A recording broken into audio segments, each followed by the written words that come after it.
آپ لوگوں کو یاد ہوگا کہ جس رات اس نے کمپیوٹر ہیک کیا تھا اس سے اگلے روز ہی بھائی کے ساتھ جب وہ اسکول جا رہی تھی تو اس نے کچھ یہ کہا تھا، آئندہ مجھے نازو بولا نا تو راستے میں گزرتے کسی فقیر کو پکڑوا دوں گی یا ہاتھ پاؤں کاٹ کر نا بھیک ہی منگوائیں گے وہ تم سے۔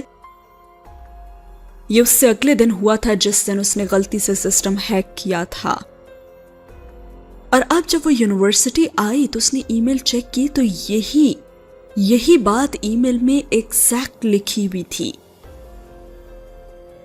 اور اس نے اکڑے کندھوں کے ساتھ باقی میل بھی پڑھی تو اس میں لکھا ہوا تھا کہ کیا اب بھی تم اپنی مرضی سے کام نہیں کرنا چاہتی؟ ای میل پڑھنے کے بعد وہ نچلی منزل پر آ گئی اور کچن سے خستہ آلو بھرے پراٹھوں کی خوشبو نتنوں سے ٹکرائی اور پیٹ میں چوہوں نے بھنگڑا بھی ڈالا، لیکن حالات حاضرہ نے اس کی بھوک مار دی۔ وہ طلحہ کے ساتھ والی کرسی کھینچ کر بیٹھ گئی اور ہاتھ میں خالی گلاس گھماتی وہ الجھن کا شکار تھی۔ امی نے پراٹھا رکھا تو ایک نظر اسے دیکھا اور ناز نے گلاس رکھ کر پراٹھے پر نظریں مرکوز کی اور امی کہنے لگی کہ لگتا ہے کہ بہت ہی تھک گئی ہے میری بیٹی، اور ساتھ ہی اس کے بکھرے بالوں کو بھی سمیٹا اور اس نے سر ہلا دیا۔ دوپہر میں سو جانا اور پھر راتوں کو کرتی رہنا اپنے سوشل ورک۔ جیسے اس کی امی نے یہ کہا تو اس نے غصے سے پراٹھا ٹھونستے طلحہ کو دیکھا، جس نے بھرے منہ کے ساتھ بامشکل کہا، ارے بچوں میں نے نہیں بتایا۔ ماں تو پھر ماں ہوتی ہے نا، اور یہ اقوال زری جھاڑ کر ماں واپس کچن میں اپنا پراٹھا بنانے چلی گئی۔ بچوں سچ بتا رہا ہوں بڑی تیز ہوتی ہیں یہ امیاں بھی، اور وہ بھی سوچنے لگی اور اس نے دل سے اقرار کیا کہ واقعی ایسا ہی ہے۔ اور دوپہر میں جب امی اور طلحہ ٹی وی دیکھتے دیکھتے سو گئے تو ناز کبوتروں کے پاس بیٹھ گئی۔ وہ اس وقت سے تناؤ کا شکار تھی جب سے سر خالد کا لیکچر اٹینڈ کیا تھا، اور سر خالد پڑھاتے کم ادھر ادھر کے قصے زیادہ سناتے تھے، اور انہوں نے ایک قصہ اسے سنایا تھا کہ میری ایک جاننے والی ہیں بڑی ہی نفیس خاتون اور بڑی ہی عاجز و انکساری سے بھری، لیکن افسوس بڑی بدقسمت تھی وہ۔ سر خالد کا مخصوص سٹائل تھا یہ باتیں کرنے کا۔ بدقسمت یوں تھی کہ شادی ہوئی تو ماں باپ مر گئے، تھوڑے عرصے بعد شوہر بھی اللہ کو پیارا ہو گیا، ایک ننھا منا سا بیٹا تھا مگر وہ بھی زیادہ عمر لکھ کر نہ لایا، چھوٹا ہی سا تھا، بڑا ہی کیوٹ بچہ، پاؤں پاؤں چلنا شروع ہی ہوا تھا، لیکن ایک روز وہ بھی فوت ہو گیا۔ ان کے پیچھے کوئی بھی نہیں بچا تھا اس خاتون کے پاس، بھائی تھے تو وہ رکھنا نہیں چاہتے تھے، پڑھائی بھی نہیں تھی اور بڑی در در کی ٹھوکریں اس نے کھائیں، بہت سہا ظلم، زمانہ ستاتا ہی رہا اسے، اور ناز بے توجہی سے سن رہی تھی اور اچانک چونکی جب سر خالد نے یہ کہا کہ اسی لیے تو میں لڑکیوں کو کہتا ہوں کہ پڑھو، کچھ نہیں پتا ہوتا کہ یہ لڑکے تو چائے کا سٹال بھی لگا لیں گے، ارے یہ لڑکے تو کچھ بھی کر لیں گے، لیکن کیا اچھا لگے گا کہ میری بیٹیاں ٹکے ٹکے کے لوگوں کو برگر سرو کریں؟ اور کلاس کے غیرت مند نوجوانوں نے سر ہلائے اور ناز نے بھی تیار کر لیا کہ آج سے ہی پڑھائی شروع کرے گی، مگر گھر آتے ہی جو ای میل ملی وہ یہ بتانے کے لیے کافی تھی کہ نہ چاہتے ہوئے بھی اب وہ پھنس چکی تھی، اور ناز نے ہمت کر کے ای میل لکھی اور وہ فیصلہ کر چکی تھی، یا پھر کہنا چاہیے کہ حالات نے اسے مجبور کر دیا تھا فیصلہ کرنے پہ۔ اس نے جواب میں لکھا تو صرف یہ، کام ہے کیا، اور مخروطی انگلیوں کے پٹاخے نکالتی وہ بری طرح گھبرائی ہوئی تھی۔ اس کا یہی خیال تھا کہ جیسے باقیوں کو وہ کال یا میل کر کے سیدھے راستے پر لے آتی ہے، ان کا بھی کچھ کر ہی لے گی، لیکن سامنے والے تو اس کی ایک ایک حرکت نوٹ کر رہے تھے، ایک ایک موومنٹ پہ اس کی نظر تھی، وہ کب کیا کہاں کیا کہہ رہی تھی سب پتا تھا انہیں، اور بے گناہ ہونے کے باوجود بھی وہ مجبور ہوتی گئی۔ آپ کی وجہ سے پھنس گئی ہوں میں، ہونٹ کاٹتے اس نے انگلیوں کے پٹاخے نکالتے سامنے دیوار پر غیر مرئی نقطہ گھورتے خود کلامی میں کہا تھا،